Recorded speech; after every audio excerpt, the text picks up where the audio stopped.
Good evening, everyone, and thank you all for coming. We'll have some other people join, I'm sure.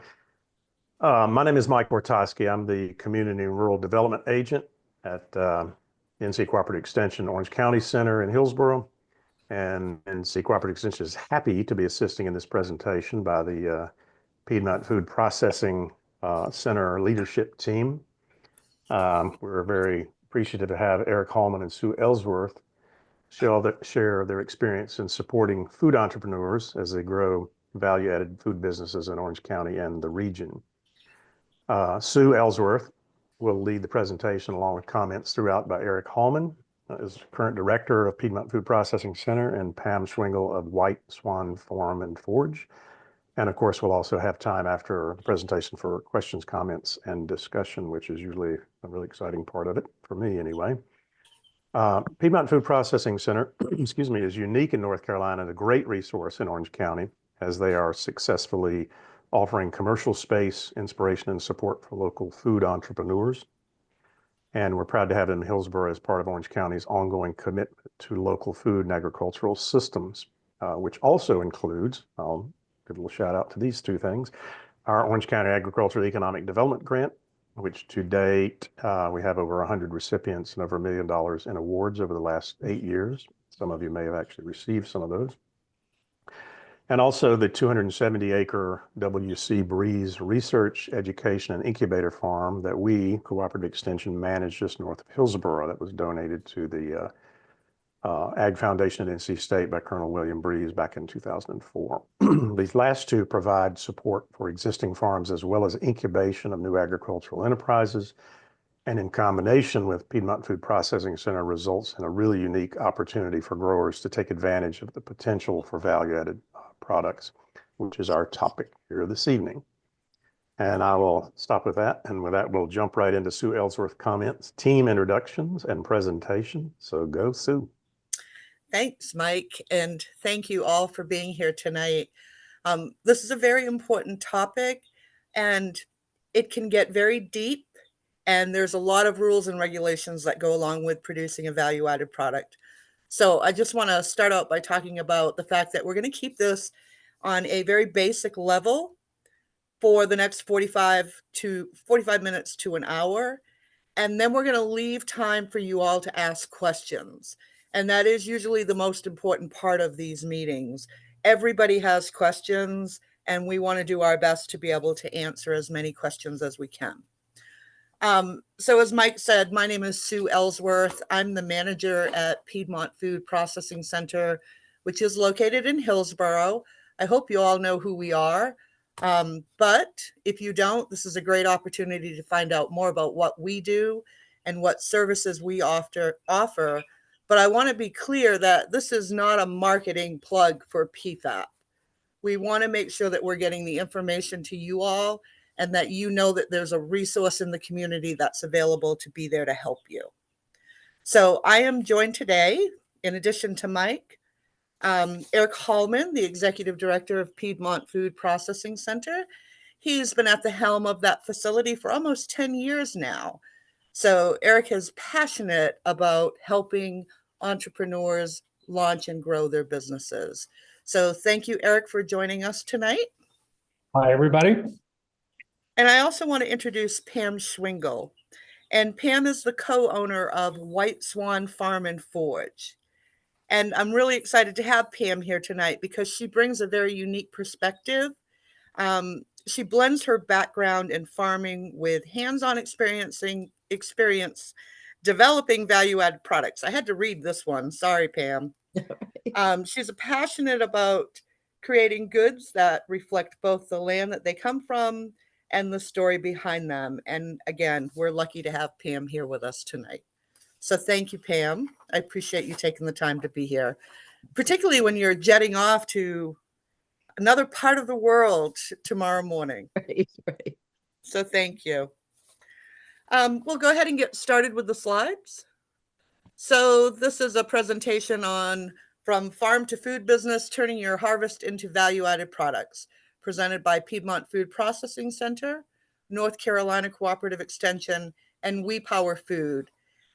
We haven't mentioned We Power yet, but We Power is a nonprofit organization that focuses on the specific needs of women food entrepreneurs. And Pam Schwingle is a board member of that organization. Great. And I believe we've done introductions, so we can probably skip that. Go on. Yep. All right. Okay. So again, we want to look at this at a very basic level. So I don't want to be insulting to anyone, but not everyone here might know what a value-added product is. So let's just kind of review what it is. A value-added product is a product that has been changed or enhanced for increased value. So changes enhance a product like strawberries becoming jam, cucumbers becoming pickles, whatever it might be. You're taking something that you're growing and you're turning it into a new product. We hope that you're going to target specific customer needs in the market. So we're going to encourage you to make sure that you explore what is out there and available now and how you creating a value-added product can add to that mixture of products that are available to consumers and what might be unique about what you do in processing your product and how you market it. We hope that by creating a value-added product, you will have income diversification. You can produce, hopefully, year-round, but depending on what the ingredients are, you may only be able to produce seasonally. So if we're talking strawberries, it may be that you can only produce during strawberry season unless you are freezing the strawberries to use later in the year. We can move on unless anybody wants to add anything here. Okay. Next, we want to talk about why a person should consider having a value-added product. So one of the things that we've found in working with farmers is that it can help stabilize your seasonal income. So it can help increase the revenue that's coming in, and you can also sell the product when your crops are not coming in during the year. During the time of year. It's something you can sell year-round, hopefully. You can produce enough once, twice, 3 times so that you have enough inventory to last you for the year, depending on the type of product that you're producing. It also gives you the opportunity to get out there and connect with local markets and understand what is going on with food trends in the area. Things change rapidly. It's amazing the things that we see. And we're often seeing new products be developed before the actual regulatory agencies are seeing them themselves. So oftentimes we work with the regulatory agencies to make sure that they understand the new products and what the process is for getting those products approved. When you're creating a value-added product, you also have the opportunity to apply for a lot of different funding, grant funding. So I would encourage you to reach out to Mike or Extension to find out what grants might be available. Also check with your local communities. Orange County has a grant that's available for economic development. Durham County does.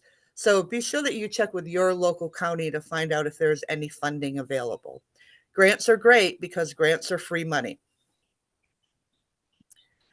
It also, by creating a value-added product, gives you an opportunity to create a brand and grow that brand with new products and grow a business.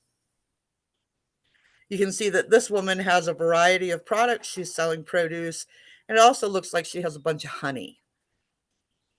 Any comments? Okay, you can go to the next slide. And one of the things that we see when we work with producers is there are so many questions. People have so many questions, and it's often difficult to even know where to start. And that's one of the reasons that we really wanted to meet with you all today, is so that we make sure that you know that there is this facility and the experienced people who can help you maneuver through the process. It can be very complicated to start a new food product. Pam will speak about that a little bit later. But I want to make sure that everyone knows that this is a community resource and we're here. So some of the questions we want you to ask before you start are, what surplus or specialty crop is available for use? What are you growing that you can turn into a value-added product? And let's not just think about strawberries and jams. We've seen people be very successful with mushrooms or garlic, or Pam grows ginger and has developed several products by growing ginger. So think about what you're growing or what you could potentially grow that you could turn into a value-added product. I think it's also a very good point to make sure that you check what is available in the regional markets or in your local community. Find out what's being sold. If you go to the farmer's market and there's 20 people there selling jam, maybe jam isn't the direction you want to go in. So do a little bit of research on your own. If you have the time, check out the farmers markets, see what's out there, see what people are looking for. Ask local retailers what they're looking for in their stores. And then you also really need to think about, what is your processing capacity and what support do you have out there? What's your support network? And again, we would like to be that support network for people. But do you have the capacity to take on creating a value-added product? It can be very time-consuming and very rewarding at the same time. Think about what you're going to need to be able to do it, how much time you're going to need. Oops. There. Whoop. And will you be doing it all yourself, or do you have people that can help you do it? Those are questions that are very important to ask before you get started. Another question that you really need to take seriously is, can I legally sell my product with correct labeling and permits if permits are required?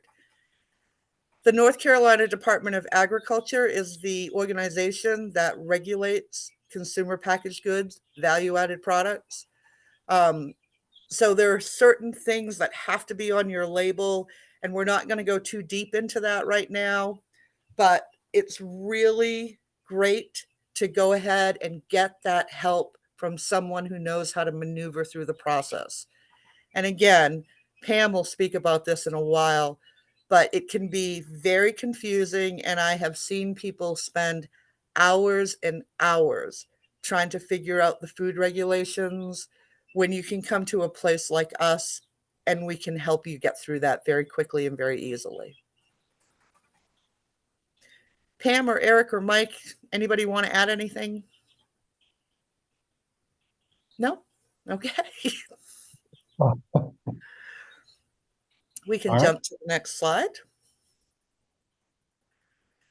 So one of the things that we hear all the time, and I mean no offense to anyone, but we have people that come in all the time and say, I make the best pickles you've ever had in your life, or I make the best chow chow or kombucha or whatever it is.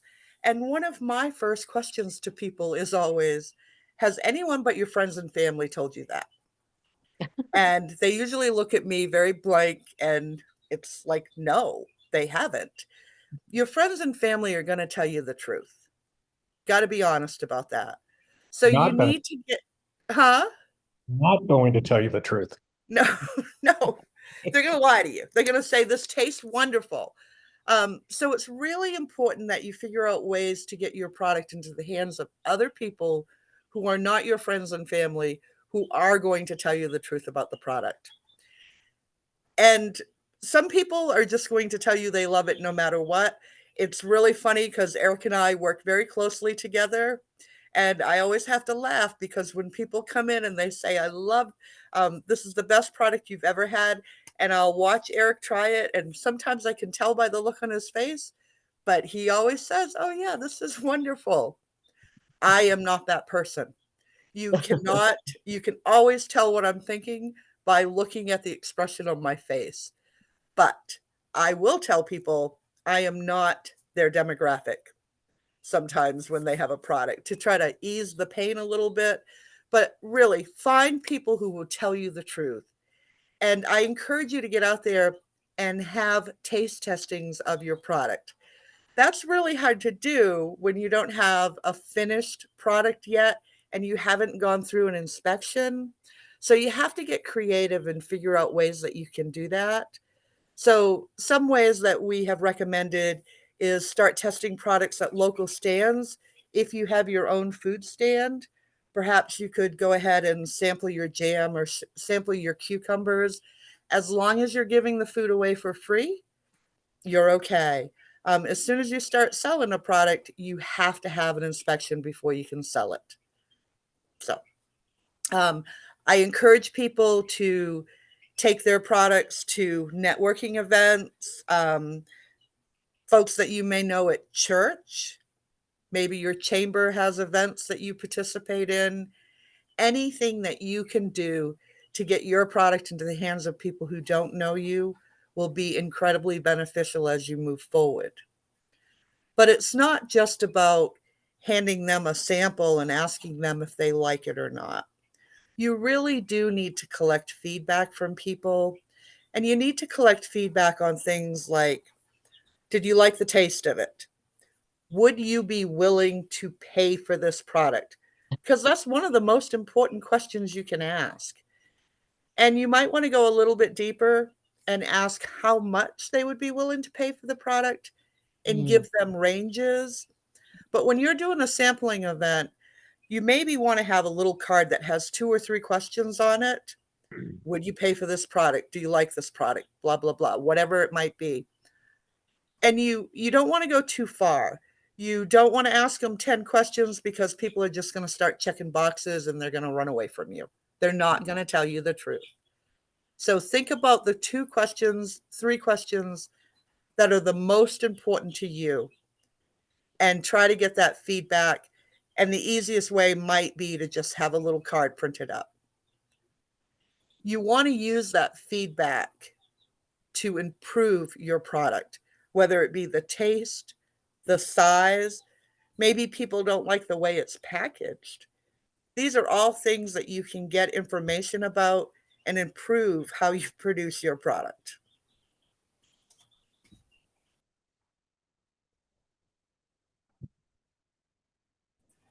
Eric or Pam, do you want to add anything there? No, I think it's true. I think what's really interesting is once you actually go through this and start selling it, it's really interesting to get feedback from people, and because it really kind of can help grow your business. So, but even, I mean, that's after you actually kind of produce something that people can start tasting. But I think that doing it beforehand is a great idea. We all have to start somewhere, and getting your product into the hands of people to get that feedback can really help you define what your product is and really help you understand what the process will be to get that product approved and into farmers markets, consumers' hands, or into stores. So I really encourage people to take this step. Uh-oh. Sue froze. I think we lost the feel like audio it's there. Are you back, Sue?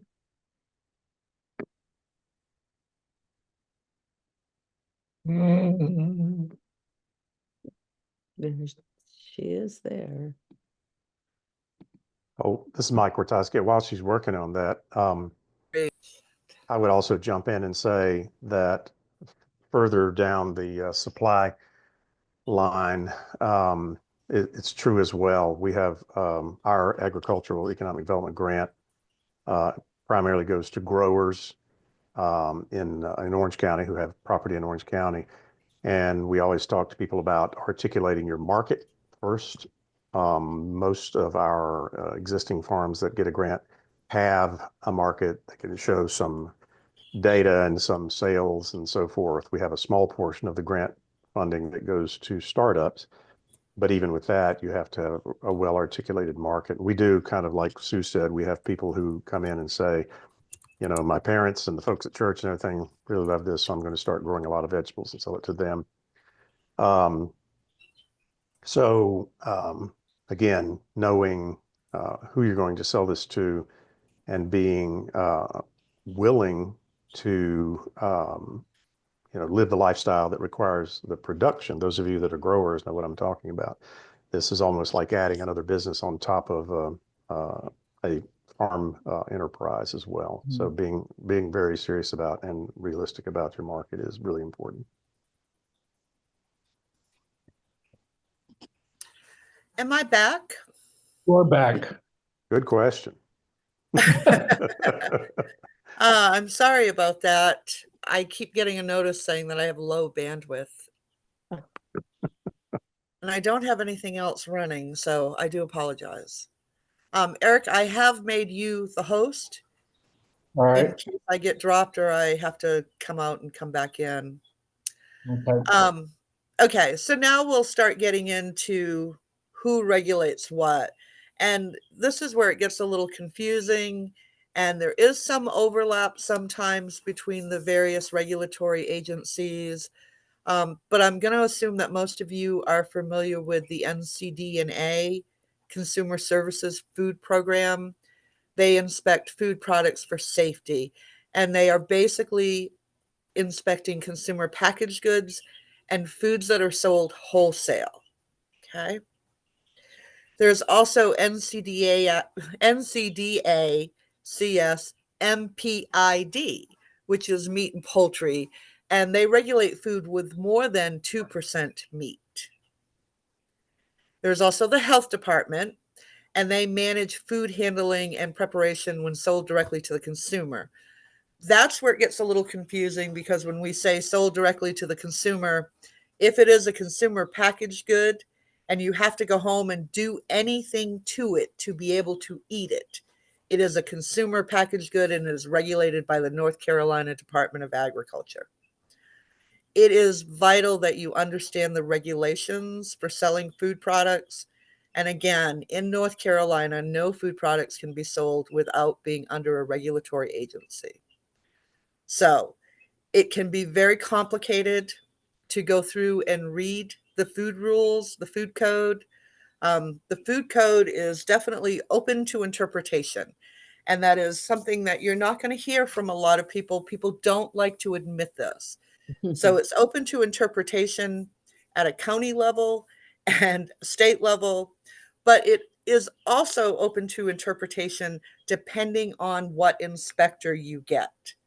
So one of the things that I feel like PFAP has really mastered is understanding who the different inspectors are and what they are specifically focused on, because every one of them is going to be focused on something a little bit different. So it's about understanding these personalities and knowing what they're looking for is something that we can help with to make the process of getting a food product inspected and approved so much easier. Comments, Eric, Pam? I don't want to go down the rabbit hole, but one of the rules that changed that I don't think a lot of farmers are aware of is that you can make a meat product, sausage or something like that, and sell it directly to the consumer, which goes against what Sue just said, because you have to prepare.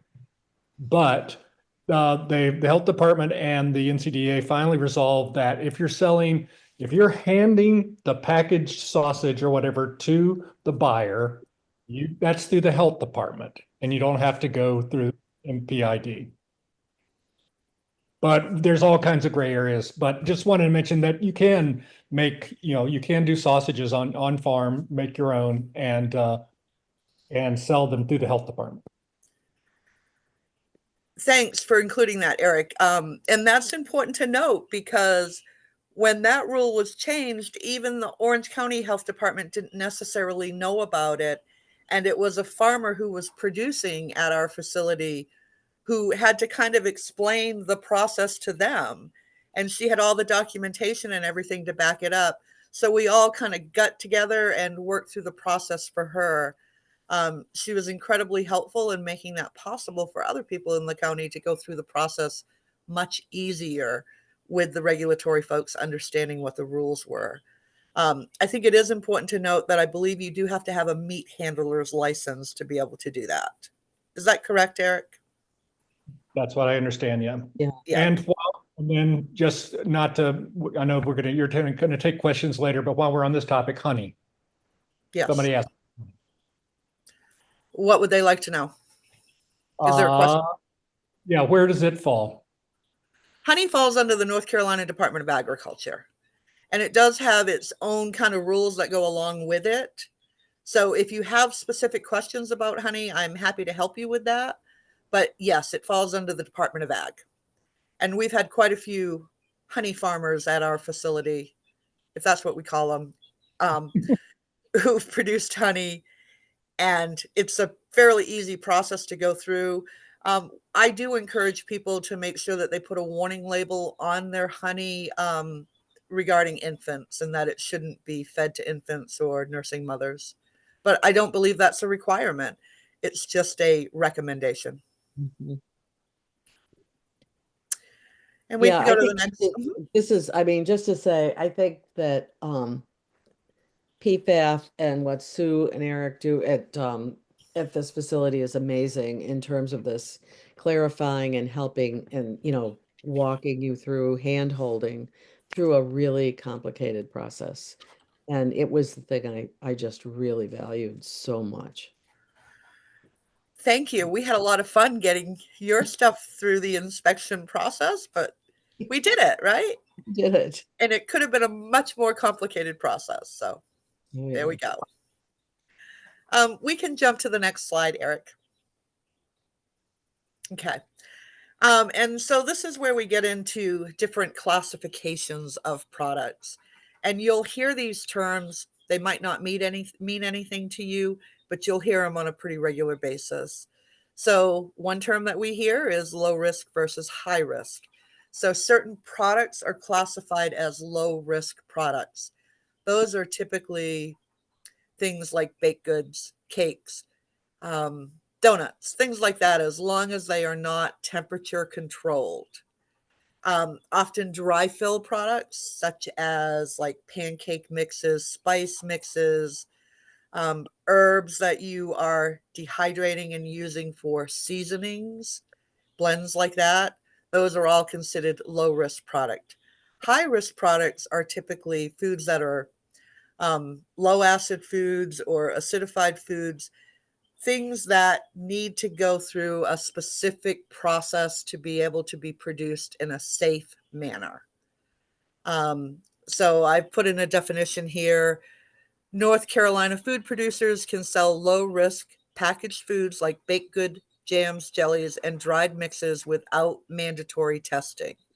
Shelf stable pickles, acidified foods, sauces, barbecue sauce, hot sauce, things like that, and beverages require laboratory testing.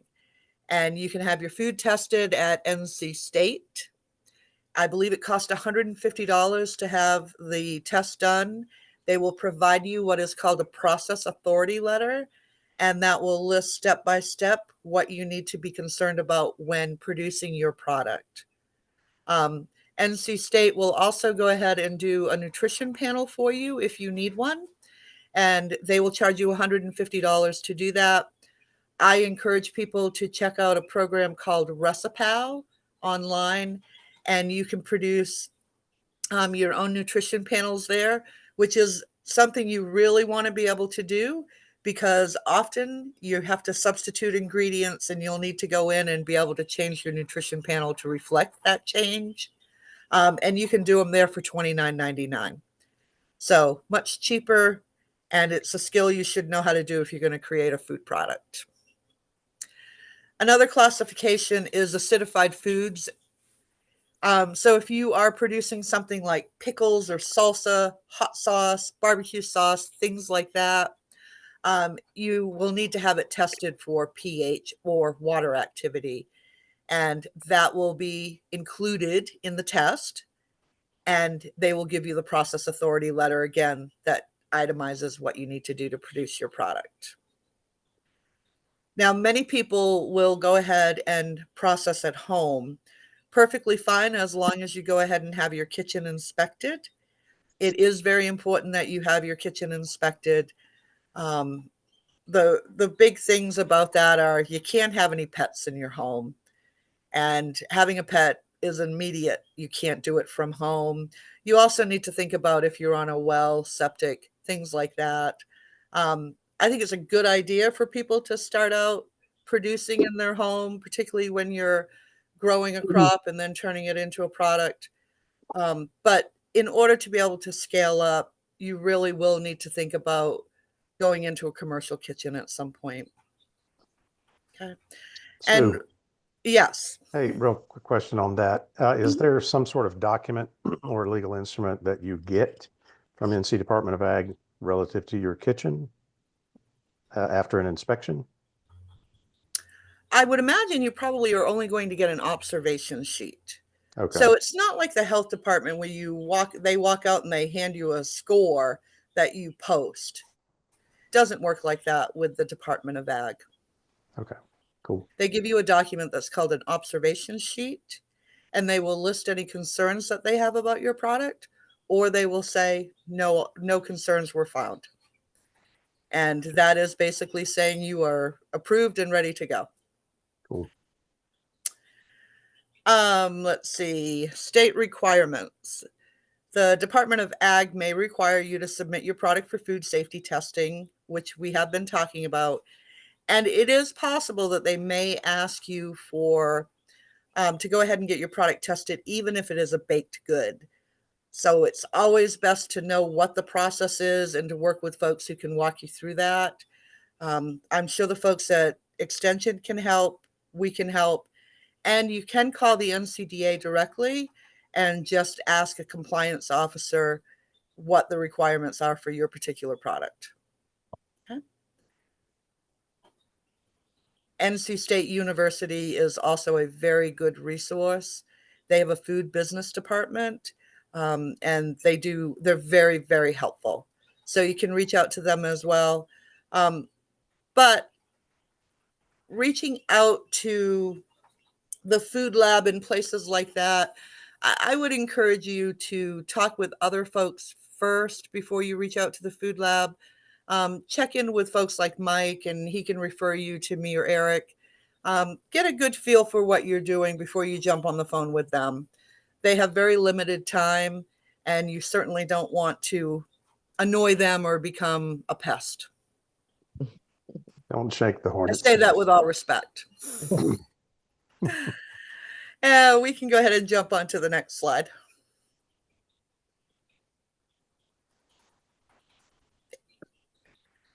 So Pam, I was hoping you would go ahead and talk about different processing options.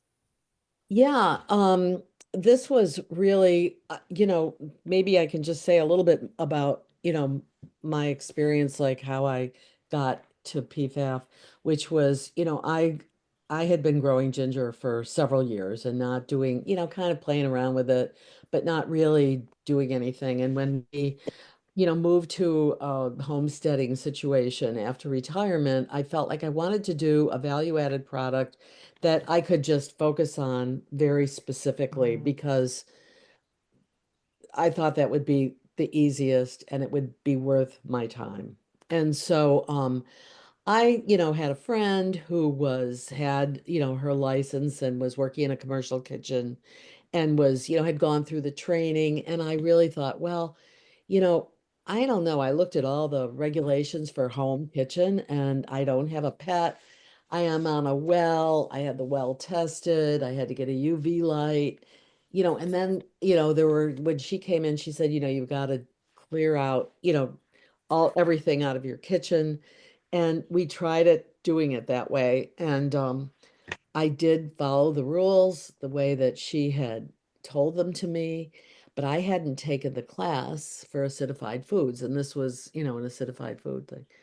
And I just felt really nervous about this whole thing. And I was still kind of testing my recipes. And so I got through that, and I just felt really, really shaky about the whole process. And I was driving home from New England, and I heard an episode of How I Built This about a woman named Mary and Mary's Gone Crackers, and how she developed it. And I thought, you know, if I'm going to do this, I need to do it right. And I need somebody who's going to hold my hand through it. And I need to feel confident that I'm doing this the right way. And because I just wasn't. And so I made an appointment with Sue, and then Sue and Eric gave me a tour of the facility, and it was like, oh my God, this is fabulous because I wouldn't have to tear my kitchen down. Everything was tested, but I had to take the course out of Certified Foods, which was, kind of a major investment and of time and money. And so I thought, I'm just going to do it. I did that, and then really, Sue, really at every stage, in terms of how to use the facility, the kitchens.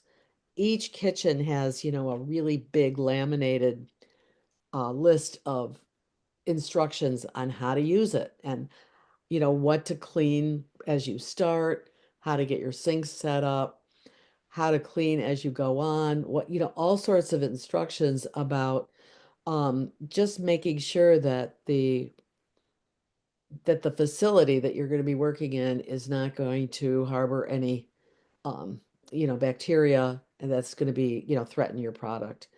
And then the cleanup was also a very big deal. And they have these very cool hose systems that are really fun to use. And basically have,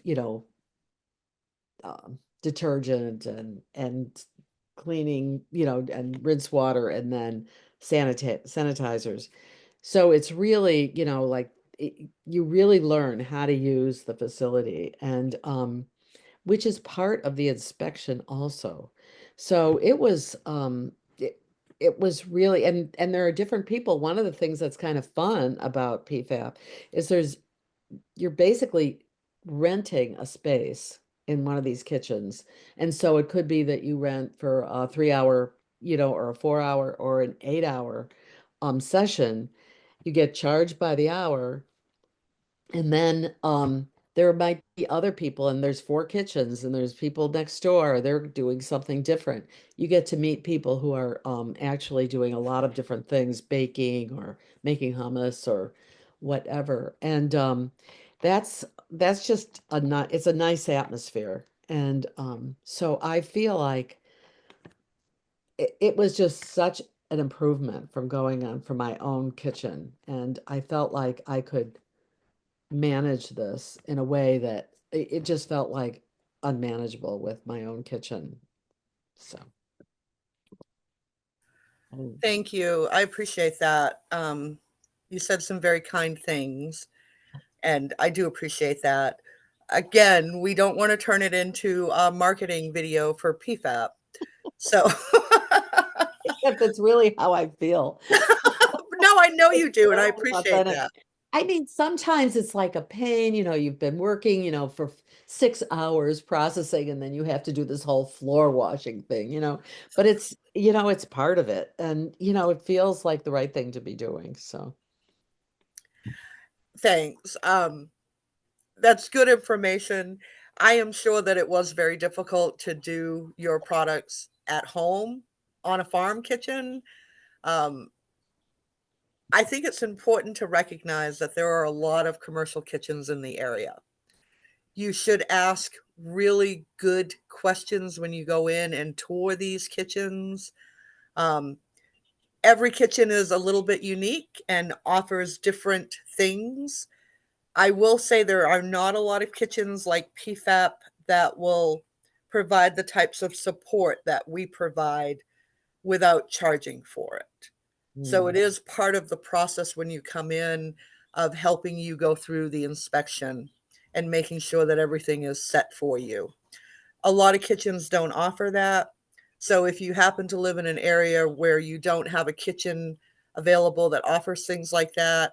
I would encourage folks to, again, speak to Extension, talk to them, find out what they can provide for supports. Sometimes the small business centers or the SBTDCs can provide support, but it's really important to make sure that you're talking to folks who understand the regulations and will be honest with you if they don't know the answer to a question.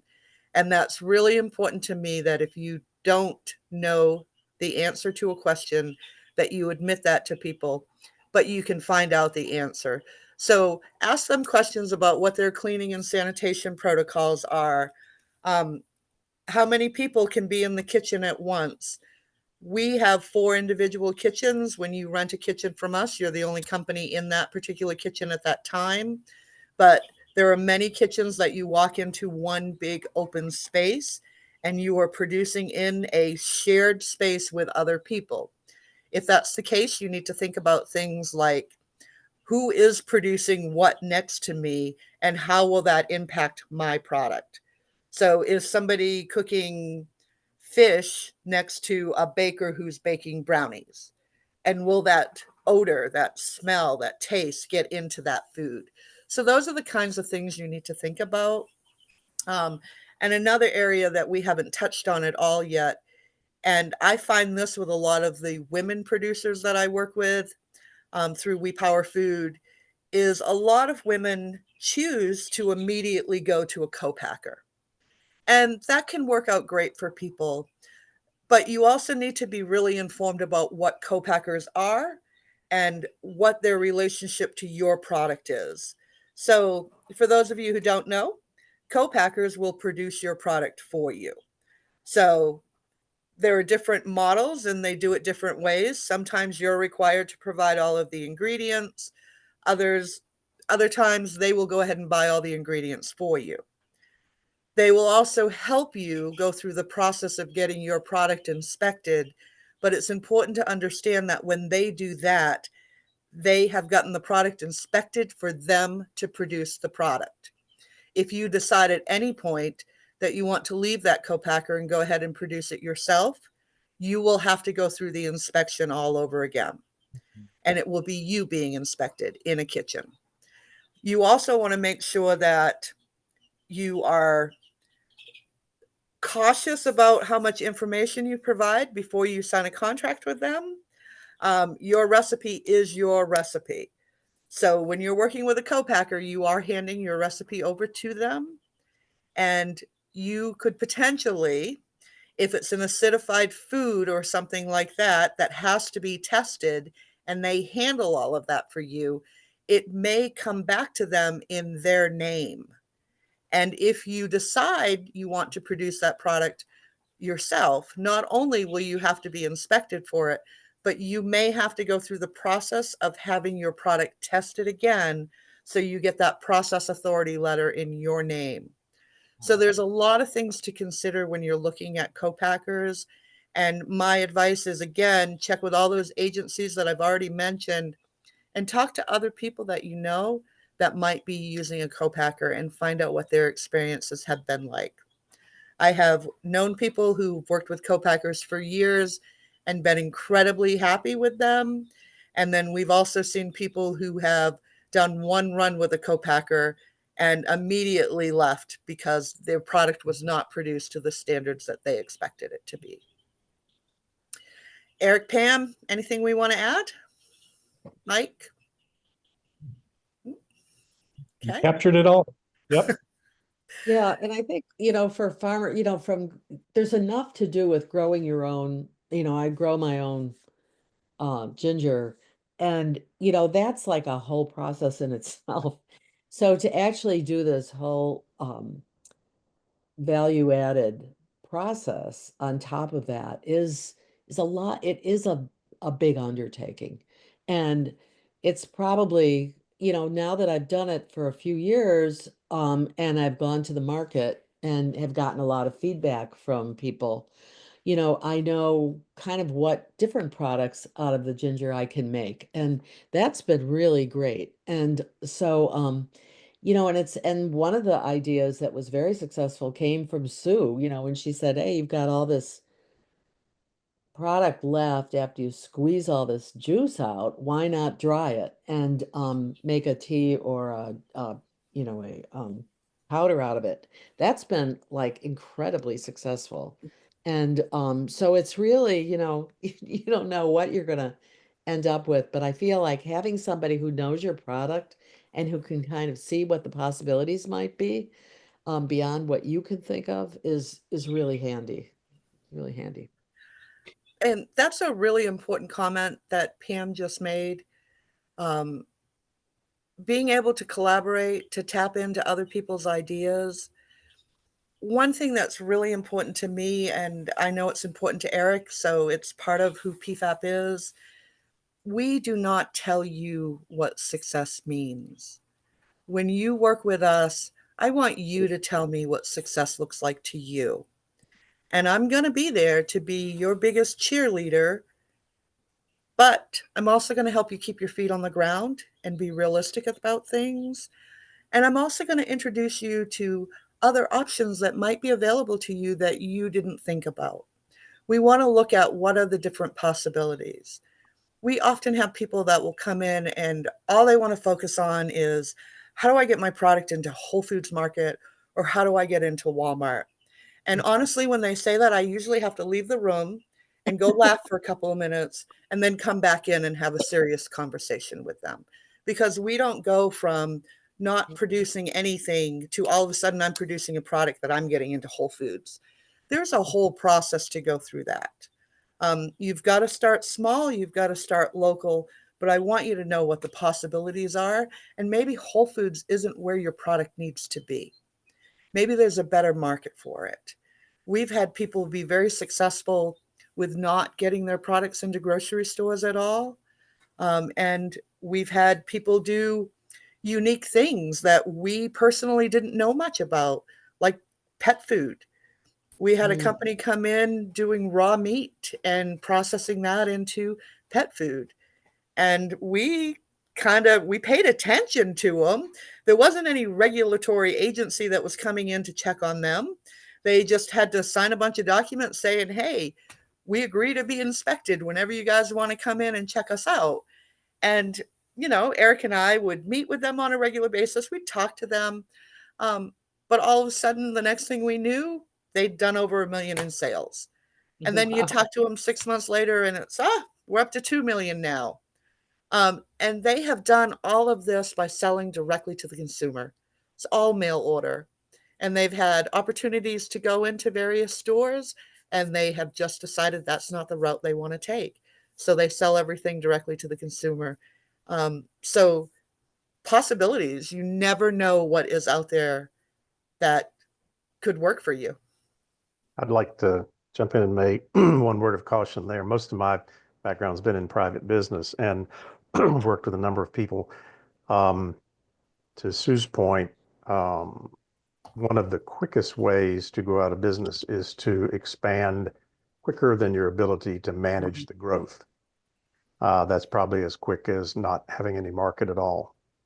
So management of a company that goes from a few cases to 1,000 pallets, your success, you've got to be able to manage that.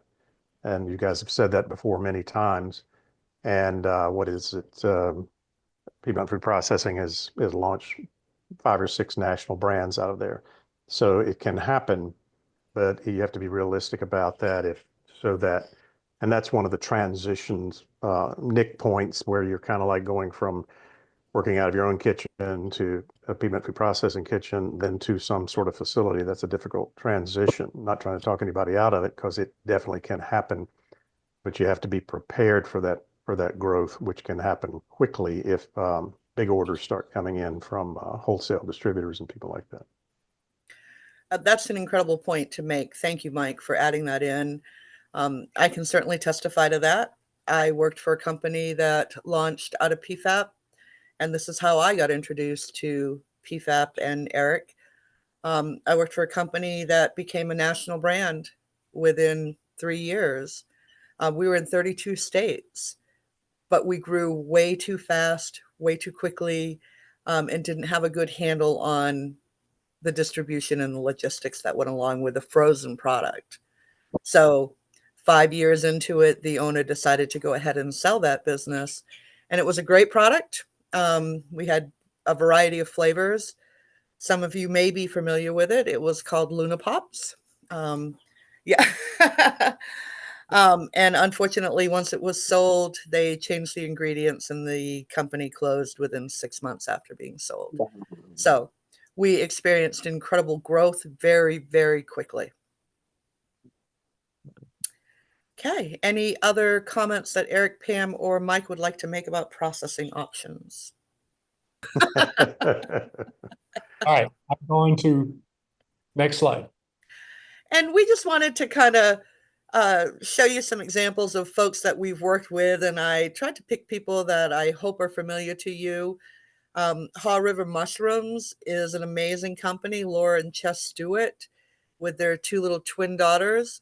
They are up in Saxapahaw, and they started out growing mushrooms. They're making mushroom jerky, they're making mushroom salt, mushroom coffee, and Laura has even started selling just mushroom paraphernalia, cute little mushroom decals and clothes for kids with mushrooms on it. They did produce at PFAP for a year or two while they were building an on-site kitchen at their farm. So they're doing great. I just saw Laura was in a pitch competition for NC Idea for a grant for them. So positive vibes for her on that. And they're one example of a real farmer in the area. We've also worked with Clarenda Stanley from Green Heifer Farm.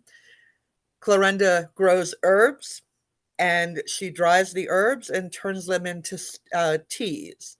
So she's got a whole line of teas that are really cool. And she's a great spokesperson for farmers, for women, for Black farmers. She is out there and she is talking about it every single day. So if you're not familiar with her, I would encourage you to check her out. She's got some great products. She also has now an on-site kitchen at her farm. A couple of years ago, she did lose everything in a fire. So she lost her kitchen and had to start over and everything. So Wow. another great example of a farmer in the area doing something amazing. Wow. And I also included Pam's product, and I didn't have a good photo of Pam. So we went ahead and shared some of her products. And what you see here are her pickled ginger and her ginger syrup. But Pam also has a dehydrated ginger. Are you doing the frozen ginger cubes yet? Yeah, frozen ginger, a ginger juice without any sugar, and a couple Dressing. of ginger dressings. So she came to us wanting to do the pickled ginger. And now she has 4, 5, 6 different products. Yeah, 7, yeah. Cool. So local farmers out there doing amazing things. Judith, we can talk about labeling in more detail. I was doing everything on a kind of basic level and waiting until we got to the Q&A to jump into the details. I think we can move to the next slide. That might be the last one. Oh, Mike, Yes. this was your slide. Oh, it was really? Okay. I'm with NC State Cooperative Extension, and we have a number of resources in our Orange County office, and certainly statewide and at NC State as well. Some of you know probably Mark Bumgarner as an ag agent, myself as economic development agent, Eva Lise Cologne in food systems, and Safe Serve Safe, whichever it is, training and those sort of things. There are a lot of grants out there, USDA, NC State grants, or State of North Carolina grants, NC Ag Ventures grants, for example. Our ag grant system in Orange County, which is really one of the first in the state. We get about $150,000 a year from the county commissioners, and those are $10,000 grants, and that lasts for about 1 year. And we're coming up on a new cycle. Will be funded again as of July the 1st. We just gave out the last of our money about a week ago for this year. Small business centers, obviously, around a lot of your community college centers and others, SBA, SBTDC, folks like that, help with business planning, and certainly commercial kitchens, as Sue mentioned, around with product processing needs. That includes Piedmont Food Processing Center. And other counties, certainly around the state, provide economic development grants as well. So it does take a little bit of footwork to find that out. And some of those are more production grants, like our ag grant through RAFI and those sort of things, and others broaden out into food service areas as well. Perfect. Thank you. I think the important thing to note here is there are people out there who want to be able to provide you the help and the support that you need. You just have to get out there and ask for it. We can move on to the next slide. All right.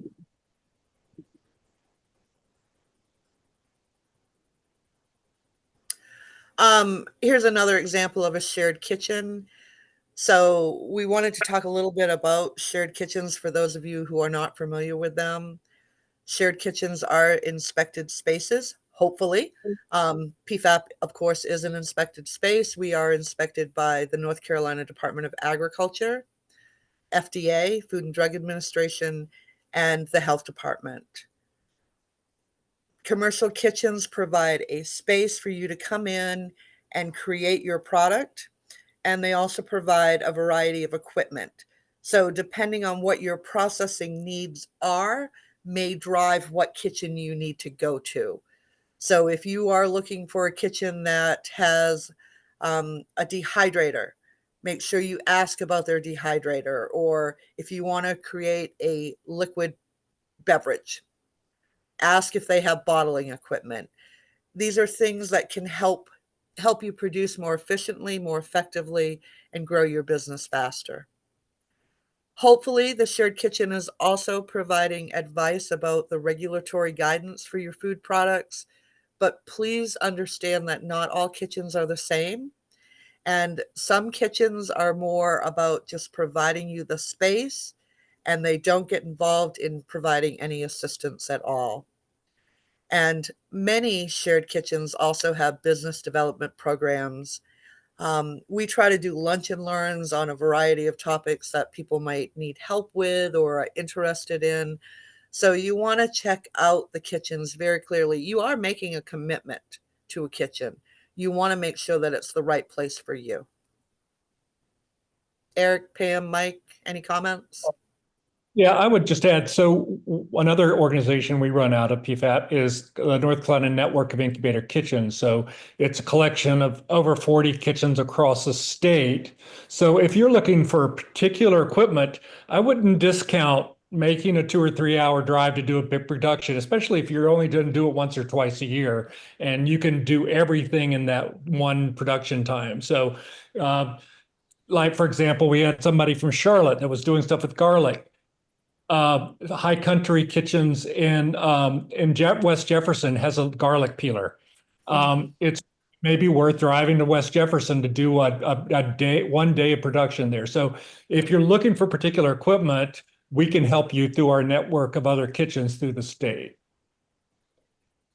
Yeah, and when I went there, what I had never thought about squeezing the ginger for ginger juice, but that really was a game changer for me because originally my syrup was more of an infusion of ginger, and I really wasn't happy with it. And so when I was, the cold press at PFAP is amazing because it's like 9 tons of pressure it exerts on this, amount of ginger, and it's fabulous. So that was really a game changer for me to have that kind of equipment.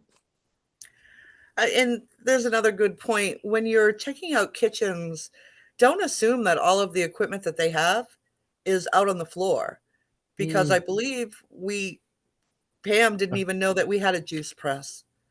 It was one of those pieces of equipment that we had shoved into the back, and it was covered and you couldn't see it.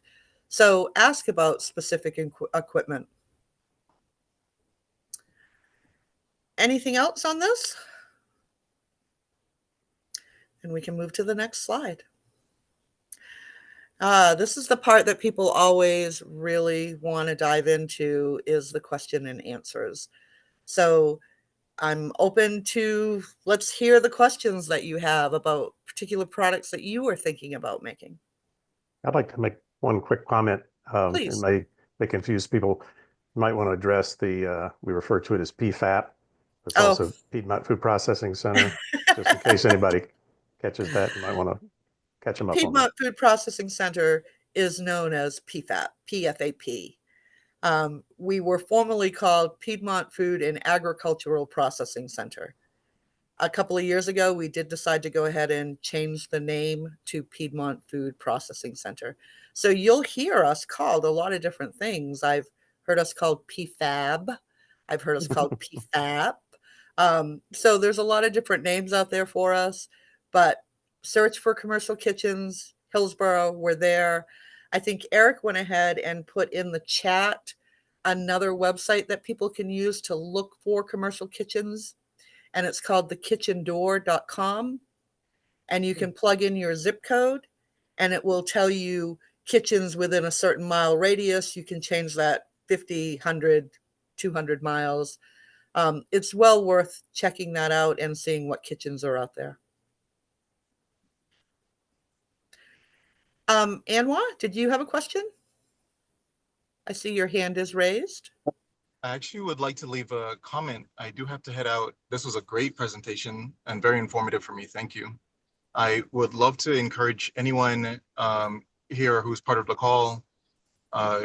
Feel free to add the Durham Co-op Market as another node of support for information. If you need more information on the retail side, we're always happy to talk about ways that advice or tips to think about what those products look like on the shelf side. So I just wanted to add another note of support for anything that you need in terms of retail. Thank you guys for a wonderful presentation. Thank you, Anwar. We are going to do another one of these in the fall, and perhaps we can invite you to participate and talk about products from a grocer's perspective. That would be awesome. Yeah, I'd love to have you. Great. Yeah. We'll talk soon. Thank you for joining us tonight. Definitely. Okay. Any other questions? One more comment regarding sort of follow on to Anwar's comment. We also in Orange County, again, have a great resource in addition to Durham Co-op and others like that is Weaver Street Market Cooperative. Has 3 outlets in Orange County and 1 in Wake County. And the staff there is always willing to be very helpful in terms of talking about the reality of getting something on the shelf in a sort of a wholesale environment with James Watts and the folks there at Weaver Street Market. They are very helpful. Thank you, Mike, for bringing them up. And Weaver Street and the Durham Co-op are often the first places that people get their products onto a grocery store shelf. So they can be incredibly informative and helpful. Again, please try to be respectful of not calling every 10 minutes or emailing every day. They're really busy and they will get back to you. But one other too, I was just going to add that, and this is getting in the weeds a little bit, but grocery stores have resets. So they're not putting new products on the shelf every week. They have a particular time of the year that they put specific products on. So you could get caught in that in that timing. So if it's not like if they love your product and they want it, they're going to have it on the shelf in a month. It may be the reset may not happen till August or something like that. And that it can take months, yeah. And that real estate, that planogram, when you're in there, you talk about top shelf products and what you're looking at eye level, that is highly competitive real estate right there. So keep that in mind too. And they use every inch of it. Yeah. One thing that I think it was alluded to, but maybe be a little more specific on what we see as the typical path from I have an idea and I want to create a product to having the product on a shelf. What is that typical path that most people follow? I'm sorry, Eric, I was reading a comment. Can you please repeat that? Myself. She rarely listens to Eric. Come on, listen. I know. 2 more months. That's all I got to do. Oh, come on. So the typical path that we see for people to create a consumer packaged good is go through the testing Sue talked about, and it typically your first sales are going to be, once you get inspected, are going to be at a farmer's market. And that's a perfect place to get interact with your customers, get more additional feedback, maybe expand your product line, but that's where people start. They get a little traction there. They get people asking for their product. Certainly Durham Co-op and Weaver Street pay attention to that. So if you got a little traction from your farmer's market, then Weaver Street may want to talk to you, or Durham Co-op, and they're a great first retailer to work with. They're very forgiving. If you don't have your product ready to go on their shelf when they've already put you on their shelf and there's an empty spot, they won't kick you out. Every other retailer would say, that's it, you're gone. So Weaver Street's very forgiving with that. And then from there, you'll go to food shows. You'll start to talk to other people. You'll start to talk to some of the North Carolina-based grocery stores like Food Lion and Earth Fare, and maybe even Harris Teeter. And then, they're all owned by conglomerates, but they have presence here. And then maybe you'll go somewhere, go on that way. But you'll learn what it means to work with the retailer and work with the distributor. And maybe you'll decide, like Sue gave in the example, that you don't want to work with retailers and distributors, but you want to go direct to the consumer. So all those routes are open, but I just thought I'd kind of lay out the typical consumer packaged good path that we see. Farmers market, Weaver Street, or and Durham Co-op, or a co-op, and then maybe a major grocery store. And I forgot to mention, in between the farmers market and Weaver Street are all the little corner stores like Steve's Garden Mart or New York Market, all the little mom and pop stores that you'll get into before you get into a co-op grocery shelf. So that's just the tip of that. But nothing's tough. Absolutely. Yep. Any questions about what Eric just mentioned? So I take it you're reading Hannah's question. I was looking at Hannah's question.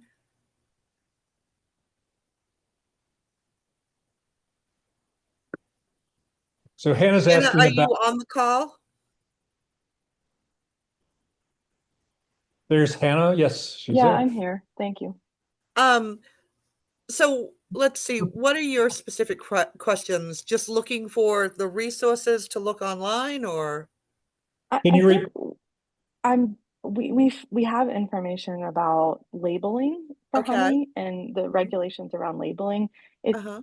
more difficulty finding questions around inspection or bottling facility information compared to other, like it doesn't seem to fit into one of the categories clearly, I guess, is where we've had trouble distinguishing what the requirements are. Okay. So honey is a really easy product to have an inspection for. There's no testing required. Basically, what they're looking for is, do you understand basic food safety? So are your jars sanitized before you're pouring the honey into it? What type of lid are you using? Is your product tamper resistant so the consumer can tell if the seal has been cracked? And with honey, it really is about the labeling. They want to make sure that you are properly labeling everything. I don't know that I'm specifically answering the questions. Yeah, that was you really have. helpful. That was really helpful. I'll email you separately about facilities and just Okay. think. The other thing with the honey is, you bottle it 3 times a year. You don't need it. You don't need a space every month in a kitchen. So just curious about kitchen pricing for, one-time things, I guess. Right. So the way we work in our kitchen is we have an hourly rate per kitchen, and we do have a minimum monthly. We do not apply this to farmers who only come in and produce seasonally. But if you're a regular producer there, we have $150 a month minimum monthly. But when you hit $150 worth of kitchen time, we waive that minimum monthly, and you're only paying for the kitchen time and any storage that you might have, which is all a la carte at our facility. Check the pricing with kitchens. find out if there's a contract, find out if there's a monthly fee, find out if there's an annual fee. We do, even with farmers, have a one-time fee of $150 to onboard you and to go through the cleaning and sanitation procedures, the rules of the facility. And that also includes working with me to help you go through the inspection process.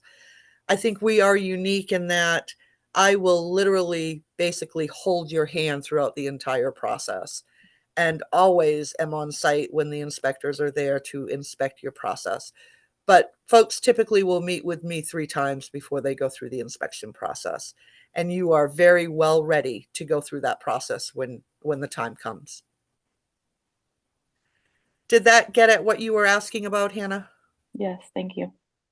And if you have any specific questions, please feel free to reach out to me, and I'm happy to help.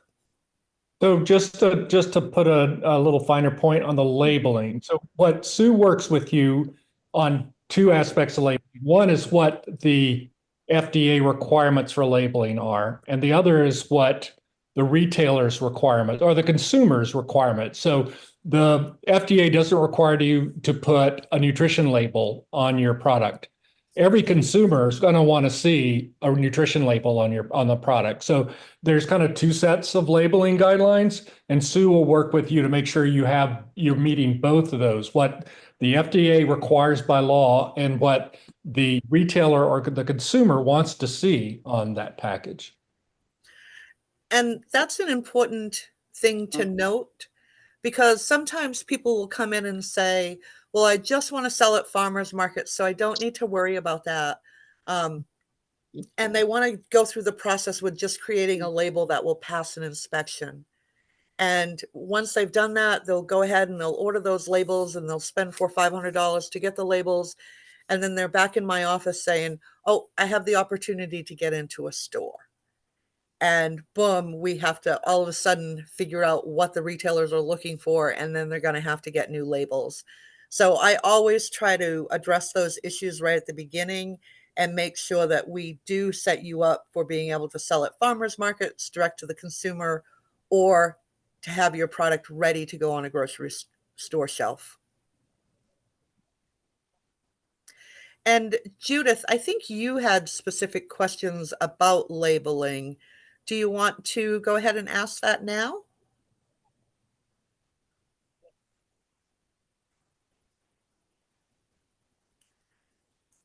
Nope. Okay. Sue, Diane asked about formulation and shelf stability and I think shelf life, if I read this right. So Okay. When you're asking about formulation, can you give me a little bit more information about what you're asking about?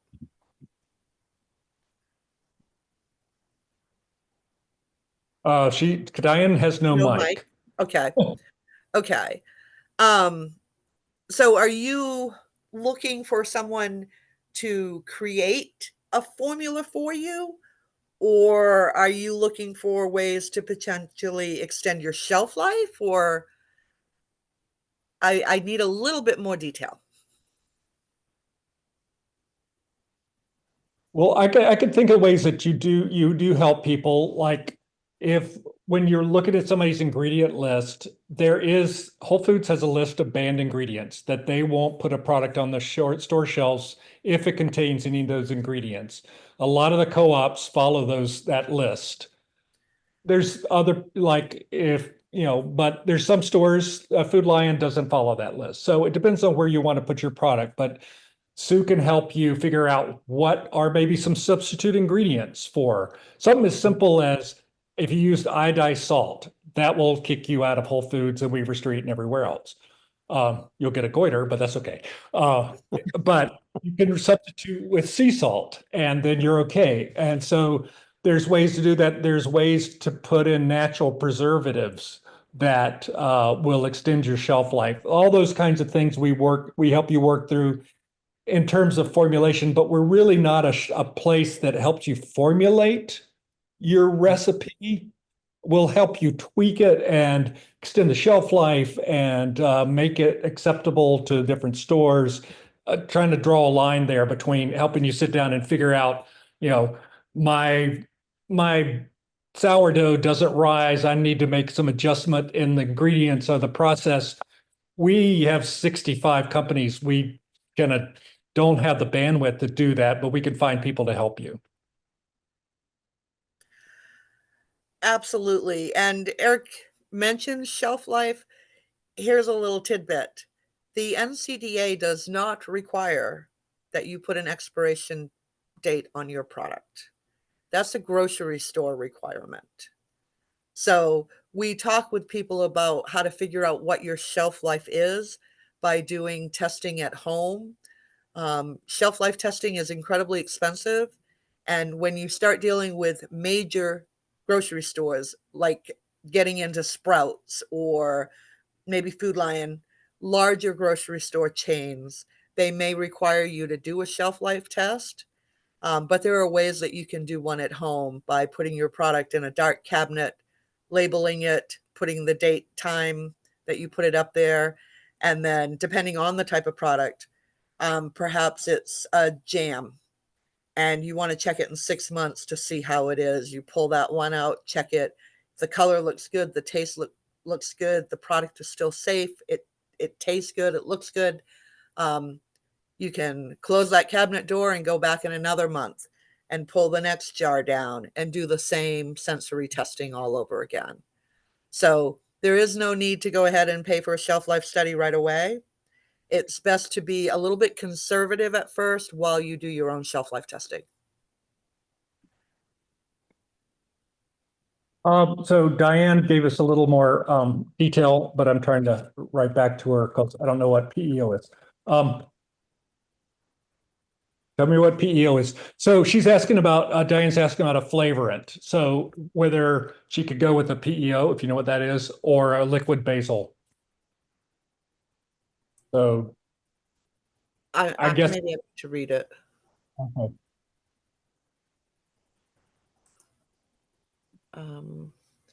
Oil is a PEO. Okay.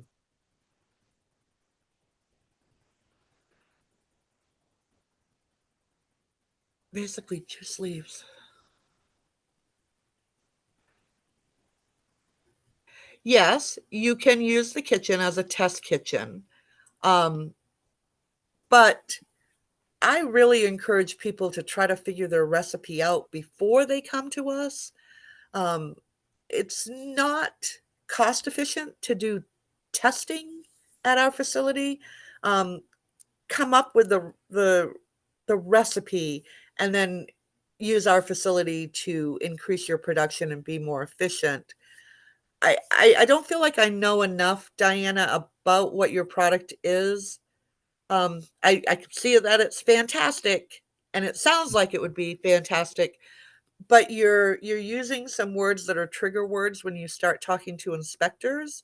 And that is also part of the process when you're working with us is we kind of tell you what words not to use because they set up red flags. And when I'm seeing it's basically juiced leaves, um, that puts up red flags in my head. So I don't want to give you any incorrect information. Diana, if you want to reach out to me or reach out to Mike and he can connect you with me, I'd be happy to have a conversation with you to discuss it in more detail. A tincture. Essentials oils are very expensive to produce, and they're also expensive to buy. Yeah, I'm going to go back to what I said, Diana. If you want to reach out to me, I'm happy to have a conversation with you about this and see how we can figure out a way for you to do this that would be less expensive and make sure that it will meet the regulations that we need to look at as well. Yeah, after I had used the facility for a couple times, I kind of got the idea of how I could actually take my harvest and kind of compress it, compress the processing and make it very efficient. So I wasn't spending an enormous amount of money on processing. So, you kind of figure those things out. Diane, I'm going to put my email in here so that you have it and can reach out to me directly. There you go. I was just going to point out, Carlos, did you still have a question? I know you had your hand up. I just wanted to say thank you to you all for doing this. I think it's incredible work, and I'm very just moved by the initiative. And I just want to say good night. I got to go get my son to bed, but thank you very much for having this, and I look forward to working with you all. Thank you for joining us, Carlos. Thank you. Bye-bye. Take care. One last thing that I don't know if we talked about this, we may have. Judith back a while back said, do you provide resources on how to price products when you do value added to get a good profit? That's a really good question, but it's also a difficult question. Having done a couple of businesses myself, there's a real quick overview for something like that. There is cost of goods sold, which is basically direct costs. There's overhead, which you really get a benefit at Piedmont Food Processing Center because you don't have your own facility, your own rent, and everything else. And then there's profit, which is actually a cost to you in business as well that gets added on. And all that comes down to market elasticity and who you're competing with. But I'm sure Eric and Sue have comments on assisting with sort of known market values for different types of product. I would say I continued to be surprised on some of the prices people can charge for stuff and it flies off the shelf. So yeah, it's amazing. We certainly do work with you to help you determine what the cost of goods are, what the price of your product is to manufacture. I think what people forget to add in is, one, their time. Your time is valuable. And for it to be a legitimate business, you really do need to factor in your time. I also see people that run around and buy supply ingredients. They're not including that time in that process. They're not including delivery in that process. So there's a lot of different factors that have to be taken into account. And those are often one-on-one decisions or conversations that we have with the producers. There's a lot of different factors involved. If you start dealing with a grocery store, they're going to want 35 to 40% for themselves. Mm-hmm. If you start working with a distributor who's taking your products to those grocery stores, they're going to want 35 to 40% for themselves. So what you're looking at is either you are making less money on that product, or the consumer is paying more and more and more for it. So there's definitely a balance. And I think Mike has already approached this earlier. It's really a good idea to understand you have to understand your costing. There's no getting around it. You have to know how much it costs to make it and what it should sell for, and then take into account, if I'm selling it at a store, it's going to be 40% higher. If I'm going through a distributor, it's going to be 40% higher than that 40% in the store already. So it's really important to know that you don't have to go the direction of selling your product in a store. One of the things that we learned during COVID was a lot of producers decided to kind of forego going into stores and just selling directly to consumers. And we've seen people be quite successful with that. So again, we're going to explore the possibilities of what you can do with your product. And keep in mind that all of those businesses are running the same kind of model. Mm-hmm. They're value added, they have overhead, they have direct costs, they're putting diesel fuel in trucks, all kinds of things. So it gets added. They know what value added means for sure. Do we have more questions?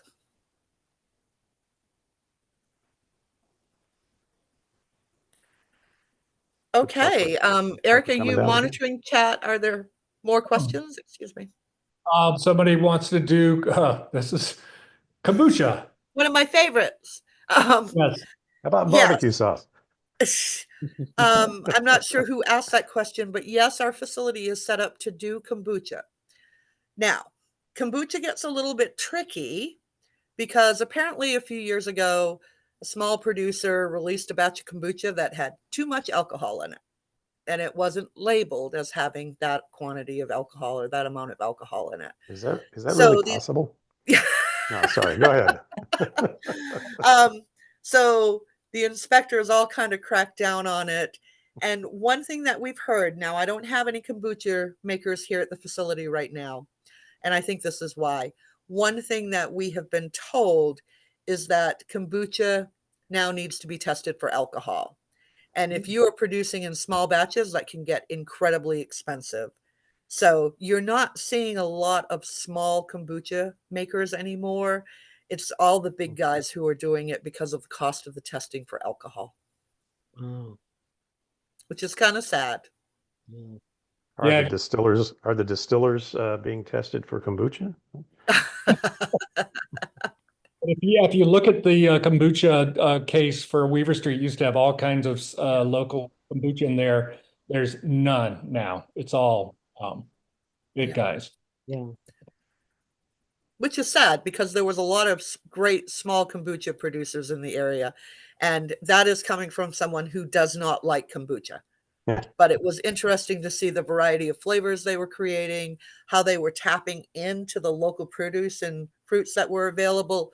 It was amazing to see the collaborations that people were doing. So it's sad to see that their money is always a driving factor with things like this. And that's a good point, because as you become more and more successful, if that happens, you're going to be this little flashing red light on the map, and the big guys are going to go, "What's that?" Exactly. And one of two things will happen at that point. Exactly.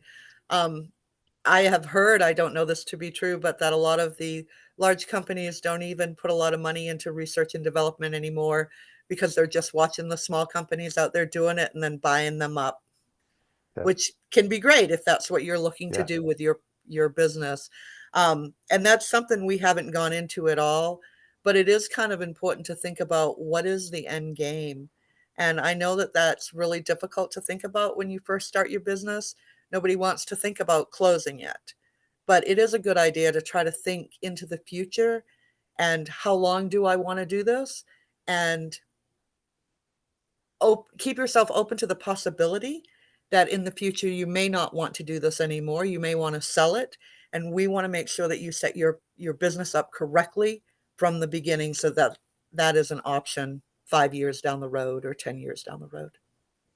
And that is a whole nother discussion, is building the right foundation and setting things up so that you actually can sell it when you want to. I think we're kind of winding down to time here, unless anybody has any more burning questions. I'd just like to say, on behalf of NC Cooperative Extension, thank you to Eric and Sue and Pamela so much for all the information. I know this was really informative for everybody, and we want to do it again in the fall. So be sure to reach out to any of us as needed, and we'll be happy to help you with in much more detail. Eric, Sue, Pam, any other comments? Thank you all for attending.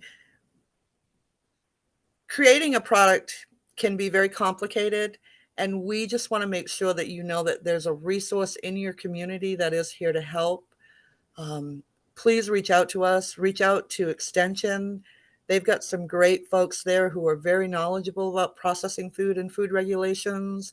And I trust them all enough to know that if they don't know the answer, they're going to tell you they don't know the answer, but they know who to contact to find out the right answer.